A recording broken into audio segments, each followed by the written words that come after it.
Our cores, kite spar. This you'll find at kite shops. The very large kites that you see flying out in the ocean are made out of this. It's graphite tubing. It might be fiberglass tubing, but I think it's graphite. And then the other one is graphite golf club shafts. Secondhand stores are a great source of them. Some of the pro shops in town have been known to give the broken cores away for free. So that's another good place to go in. Ask if they have them. A couple bucks a piece is all we ever usually pay for them. $2.99, $3.99 is about the top end, and that's when it comes with this stupid head on it. So first thing you gotta do is cut that thing off. It's going this way. Yep. Traveling tutorial. Got that now.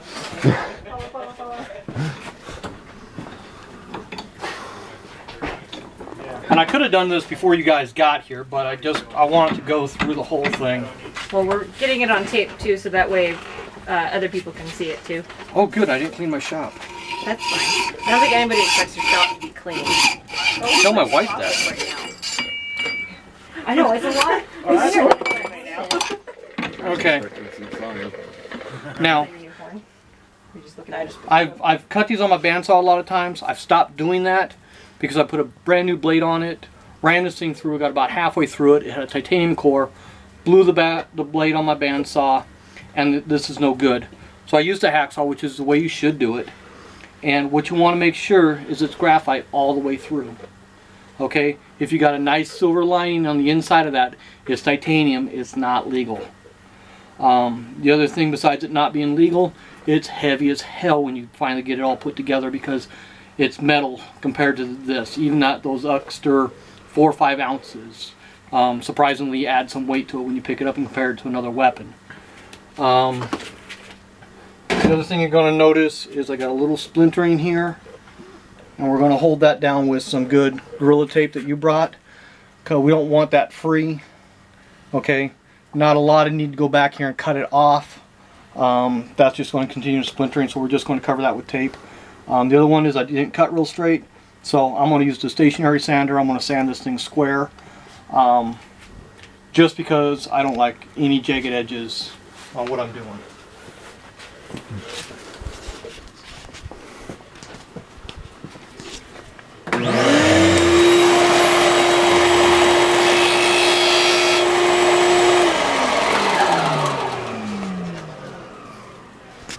Okay.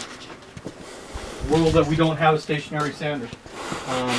A nail file goes through this stuff extremely well. Your wife will get a little pissed. Take one that she's already used. That'll file it flat. So anything you need to do with that, it doesn't have to be a power tool.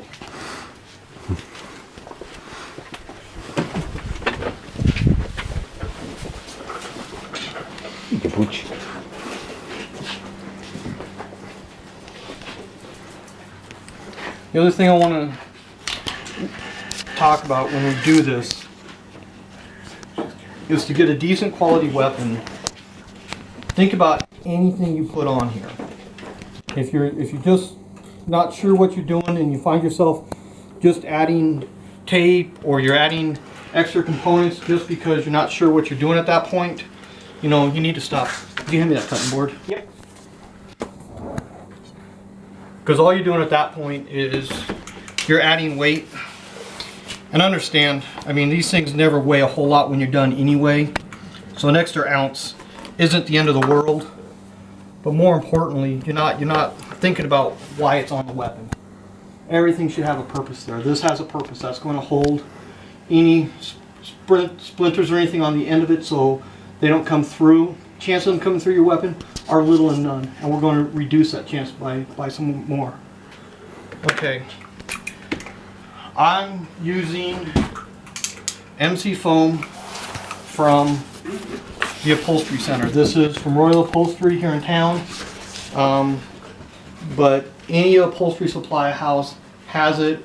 It's closed cell or microcellular foam, and they usually carry it in the back with their foam. It's in 5-foot sheets. So, okay, I'll be back. This isn't time to follow me.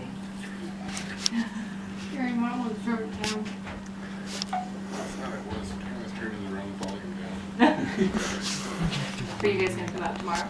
Yeah, I think the wife's gonna come too. Cool. What is that noise? I'm on calls. I can't hear enough. I think there's a left liking chance for him to get a play. He's probably just gonna observe. Okay, so we have 31 and a half inches of core here. Okay? When we're done, we're going to end up having an extra inch on the back side. So that's 32 and a half. We're going to have an extra inch on the front side for a stabbing tip. That's 33 and a half. This will make a 33 and a half inch sword. If we grab a different core, of course it's going to make a different length. When you add those 2 inches, if you get over 36 inches and you want a short sword, you need to cut your core down.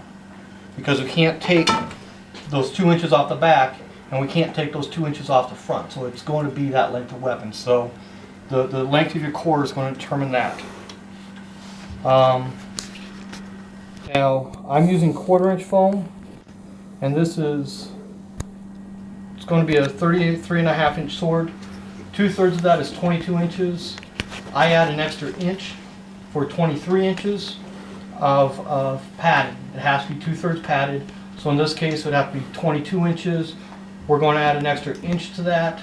Not so much as courtesy, but so if they measure it and they don't get the measuring tape exactly where they want it, there's some fudge room without it becoming deemed illegal. And that's what we want. We want a weapon that's legal no matter what happens. So,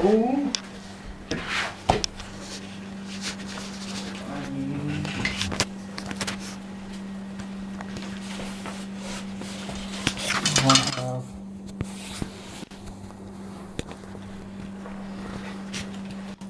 22 inches of courtesy. That means my first piece needs to be 21 inches long, because after that, it's being done in 2 steps.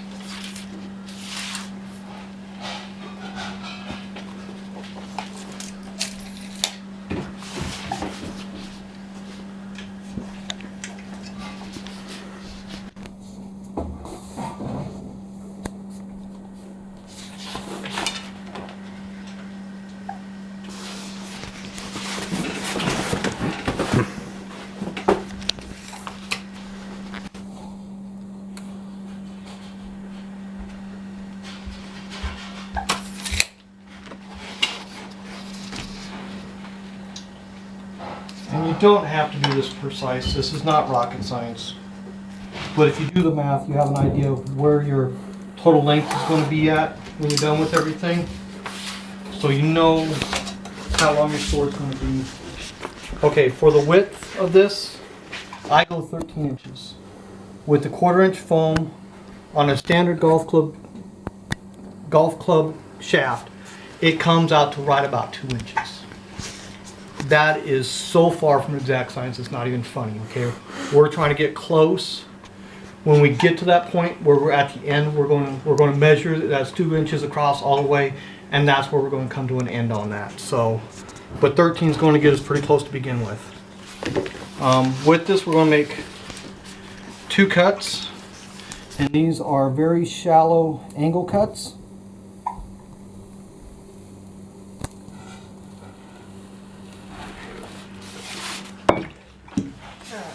Party foul. Yeah, no, that's my pool table. What's the rule on the pool table? No drinks on the pool table. I recall something about being shot with the pool table. Yeah, with me that's just suicide. My wife doesn't get no money that way. Okay, so we have that one cut there. Hold on a second, I'm gonna get down here a second. We're going to do one on the other side. And all this is doing... Opposite sides of the funnel. Yeah.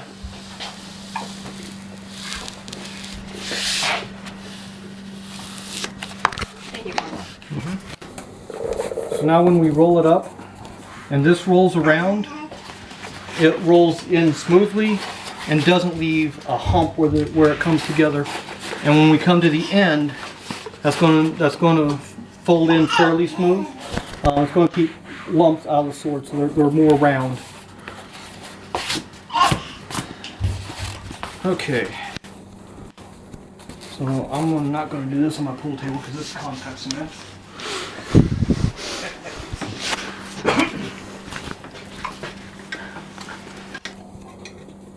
So the contact cement is very space age. It's contact cement. It's found in the hardware section. They use it to hold countertops and stuff together. It really is not rocket science here. Is that what you have in the gain bottle over there too? Yep. The gain bottle is a nice thing because what it does is it avoids drips. Yeah.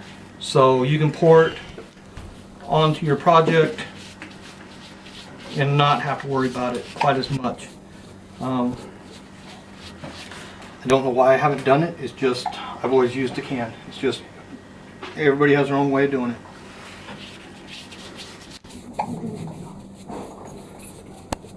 The brush is not a nice paintbrush. It is 79 cents out of Harbor Freight.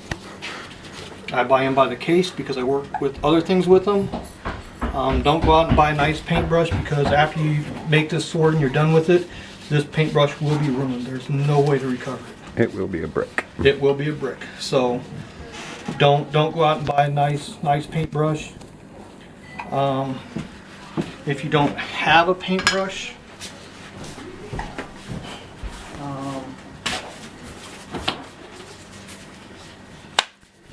you can actually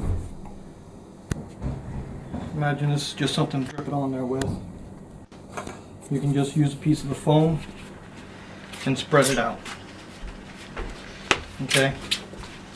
Nothing here is going to be real technical. There's ways to get everything done if you don't have the equipment that's right here. I mean, just get ingenious and find a way to make a nice even coat of contact cement. So, Relatively thin, even coat. it is, and that's right. It's a nice thin coat. We don't. If you're going in here and you're saying like right through here, or I use that squeegee, I didn't squeegee enough. You can see the color. It should really blend in really well and not be visible a whole lot. The thicker it is, the longer it takes to dry, and contact cement won't stick until it's dry. The other thing about contact cement is it only sticks to itself. So when this side dries, we're going to flip it over and we're going to contact cement, you know, about 2/3 of the other side. So now we have nothing to do for about 10 minutes while this dries. You can turn that off. Yep, sure.